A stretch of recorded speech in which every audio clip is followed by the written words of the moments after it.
Dashcams. Always on the list of things to get, but as I learned the hard way, something you should have pretty high on that priority list. But which one do you get? 2K, 4K, AI enhanced? And don't get me started on the price range on these things. Why is it so varied? I guess they're important though, so it's not something that you want to cheap out on, right? Well, that's what I wanted to find out. I wanted to find out whether or not I got totally ripped off when I bought this $500 Pioneer Dashcam, when Kmart sells one for just $59. That's a 747% price increase just to get this premium dashcam. So are all these phrases like 4K and AI enhanced just another snake oil sales pitch? Or do you actually need to spend big to get a usable image? That's what I wanted to find out. Now, dashcams aren't anything new, obviously. They've been around for like a decade or two now, but I didn't realize until recently that even Kmart sells one. It's not surprising really. They're great for added peace of mind, security and safety. Not to mention they make great content for certain YouTube channels. But why am I only looking into them now if they've been around for so long? Well, life happened. And I realized the importance of having evidence to help back up reality. In fact, if it wasn't for a very kind stranger who offered to be a witness for me, I might have been out of pocket for the whole ordeal, with it being my word against the other drivers. And for that, I will be eternally grateful. After the little incident, I went straight to an auto store and got myself the best camera I could see in stock. Now, full disclosure here, I did work at said auto store at the time, so I was able to utilize a staff discount, but I don't think that matters for this video because I'm not trying to specifically promote this Pioneer.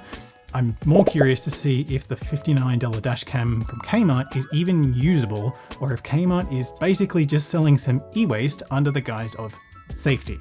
So while my car was off getting repaired, I wanted something cheap that I could put in the rental car for my own peace of mind. Enter the Kmart Anko Dashcam. It's cheap, available, and local. I figured even if it was trash by comparison, it was at least better than nothing. And well, now I've got my car and its dashcam back, I want to see how they actually compare. On paper, the Kmart dashcam isn't particularly impressive, but it's also not as bad as you might expect either. It claims a 1920 by 1080p high definition front-facing camera and a 640 by 480 VGA rear cabin-facing camera. The front camera captures a 140-degree field of view, while the back camera only captures a 90-degree field of view, but that is more than enough to capture most of the car's cabin. You also get a G sensor for emergency event detection, 24-hour parking monitoring, and loop recording.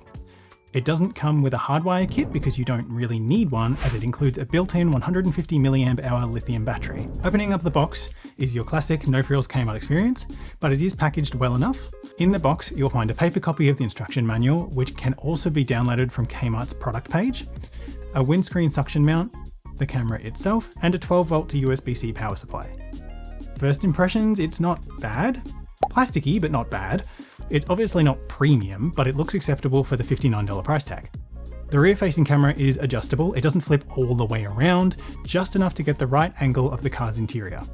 Then around the front is the forward-facing main camera, and on the side, the micro SD card slot with the 32GB pre-installed. The 32GB is fine, but it's something I'd consider upgrading to store more footage in the future. The power cable appears to be a decent length, but I imagine it could be easily lengthened with a USB-C extension cable. And then lastly, on top is where you'll find the mounting point, which feels pretty flimsy. The USB connection and a port for an optional but not included rear view camera. Overall, it doesn't appear too bad. The mount feels like it could be better, and the camera itself feels pretty cheap and plasticky, but honestly, once it's on the windscreen, who cares? The mount is a point of concern though. It really doesn't feel very sturdy, and I think with enough of a knock, it'd break. Not great for something meant to capture car crashes. It gives serious AliExpress Temu vibes, and a quick reverse image search reveals this is another white label style product with extremely similar, if not identical, looking cameras being available on Amazon, Temu, AliExpress, and several other marketplaces. However, if you do buy it from Kmart, it comes with their standard 12-month warranty, and given that Kmart is basically everywhere in Australia, it should be pretty easy to return if you do have issues. The camera mounts to the windscreen using this little suction cup and then slides into the top of the camera almost like a cold shoe style mount that you'd find on full-size cameras. It's the plastic of this mount being quite thin, making it feel like the most likely point to break, so handle with care. Cable length, however, is pretty generous at 340 centimeters, so it should be long enough to run nicely through most small to medium-sized cars. Larger SUVs might have issues, but nothing a USB extension cable couldn't fix. I decided to follow the instructions and run the cable under the driver's floor mat and up the side of the door jamb, concealing it behind the door seal. It was actually very easy install and only took about 5 or 10 minutes of tucking in the wire under the rubber and into the roof lining. Most cars should be similarly easy, but something I found was the wire was only just long enough to make that distance. So if you don't have floor mats and need to run the cable up into the dash to keep it out of the footwell, you'll probably need an extension. For obvious reasons, you don't want a loose cable getting tangled up in your car's brake or accelerator pedals. Once installed, the suction cup actually held surprisingly well, despite its flimsy first impressions, but the way it's designed makes me think that it might be a bit susceptible to exaggerating vibrations from rough roads though.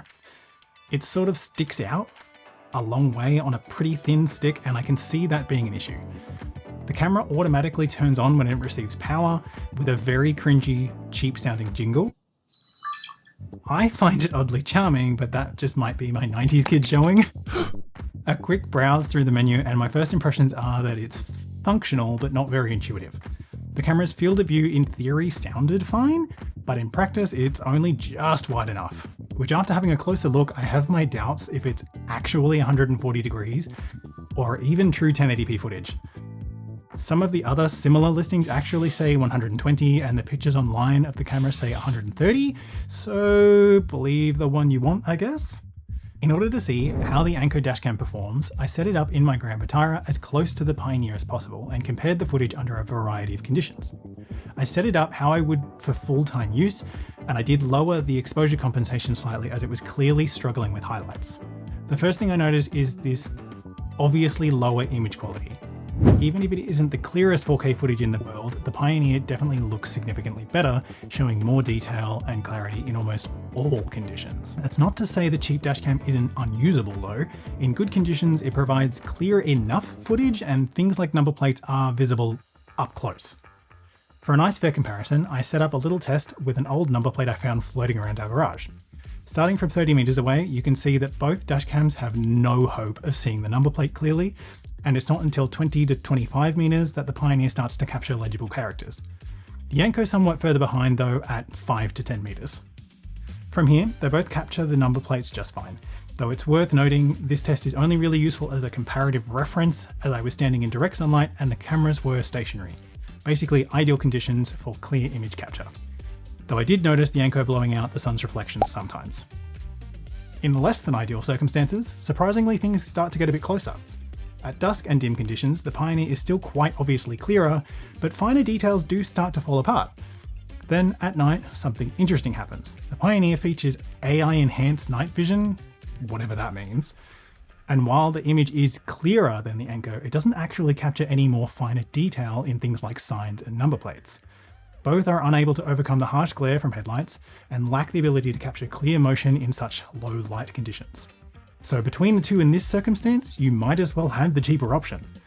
You're not capturing identifiable details either way. That said, the Pioneer does still have a clearer image, does seem to see further, and has both speed and GPS burnt into the footage, which some insurance companies have been known to require. The Anko Dashcam lacks any GPS system at all. Oh, and the interior rear camera is basically useless at night, even if it's dedicated night mode. It's fine enough during the day if you need it though. I also had a look at how each camera reacted to changes in light conditions from entering into tunnels or dark shadows. Here it was pretty evident that the Anko's lower processing power meant it lagged a fair bit when adjusting its exposure, dropping details in both dark or lighter changes. It was particularly bad when exiting the tunnel.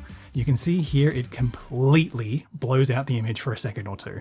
Something that I found really interesting though is that in the tunnel, the Pioneer behaves much like it does at night and fails to capture any legible details. The image may be clearer, but it doesn't really capture any more usable footage than the Anko. Maybe a few better frames here and there, but it makes the price difference a bit more questionable. Freeway use in general saw both cameras somewhat struggle with capturing finer details. I suspect their refresh rate just can't keep up, but in artificial lighting of underground car parks, it's the Anko that really falls apart. unable to clearly capture details and consistently blowing out highlights, so I wouldn't be relying too much on its parking features here.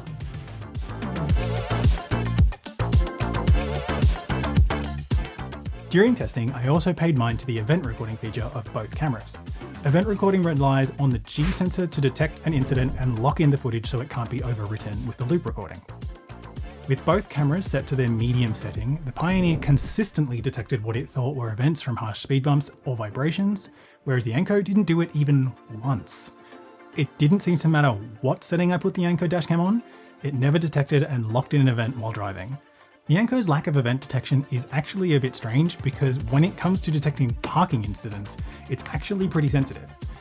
It would activate if the car was jostled even by opening or closing the door too aggressively.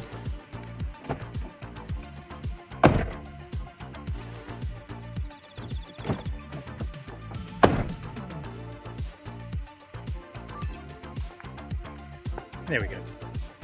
In contrast, the Pioneer completely lacks any sort of parking monitoring without installing an additional hardwire parking kit. Lastly, I looked at loop recording, swapping out for a larger 128GB SD card, and the Anko happily continued recording into the extra space, only overriding old footage when it ran out of storage space. I would recommend getting a larger SD card because the 32GB card will only give about an hour of recording front and rear footage, or about an hour and 50 with just the front. That sounds like a lot until you remember the dodgy event recording and have your crucial footage accidentally recorded over. And even though it's only 1080p, it records in the old AVI format, so the files are pretty big. The Anko also features motion detection. In this mode, the camera only records footage when it's on and detects motion, and I can't really figure out what it would actually be useful for. The battery isn't big enough to keep the camera on for any significant amount of time and depletes even faster when it's actually recording. And if you kept it plugged into a constant power in your car, it's going to slowly, but eventually, drain the battery.